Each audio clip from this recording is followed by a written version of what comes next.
Florida Atlantic University. My question for you is, as a former nominee for the federal bench, how would you assess the confirmation process, and would you like to see some changes in that process? Okay, so I want to answer that question without regard to my personal experience, but I should tell you, I have no ill will about this. I was nominated for a federal judgeship in 2007 and not confirmed, and that's fine. That's the process. In order to become a federal judge, you need to be nominated by the president and confirmed by the Senate. You need both. One of the two is not enough. It's all or nothing. And so that's a fair process. And there are political considerations that go into the Senate's evaluation in some cases. The process is designed that way. So I have no hard feelings about it.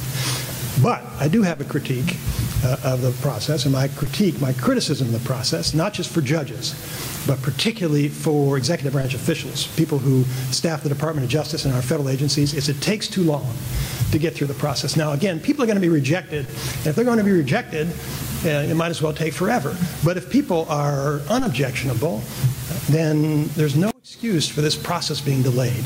And so when I see things, like a senator's upset about something completely unrelated to our nominee, and so they say they're going to punish the nominees. These are people like you, people who are in private businesses, who have agreed to set aside their private interests, in most cases to take pay cuts. It's disrupted their lives. They can't make commitments to clients, and they're required to wait months and months and months, even though they're ultimately going to get confirmed. So my view about that is that the process would be much better if we could find a quicker way to get to the conclusion. People are going to vote against them, fine, but let's get to that point and not force these people to sit in limbo, because it's unfair to them, and it's actually, for practical purposes, just to share my personal interest in this, it's particularly disruptive for me. We have no Assistant Attorney General in our National Security Division. Now, that division is responsible for protecting America from terrorism, our #1 priority. And our nominee is a man who is exceptionally experienced. His name is John Demers, and he is exceptionally experienced. He's not partisan. He wants to do the right thing and do this job, and he has not been confirmed. And there's no explanation, no legitimate explanation for why somebody like that can't get on the job. And my personal interest in this is there are only 3 officials in the Department of Justice who are authorized to sign Foreign Intelligence Surveillance Act applications. We sign the application. Federal judges make a determination of whether or not the warrant should be issued.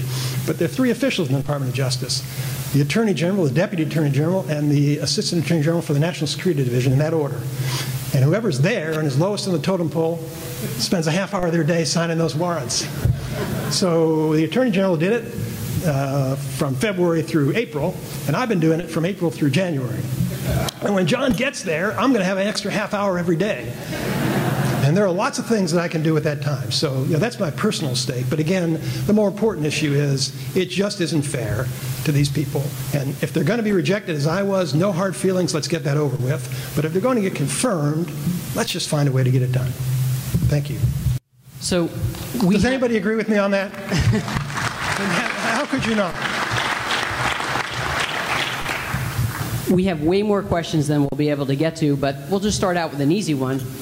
In your testimony in front of the House Judiciary Committee, you declined to discuss the specifics of the Mueller investigation. That's because I was waiting for this opportunity.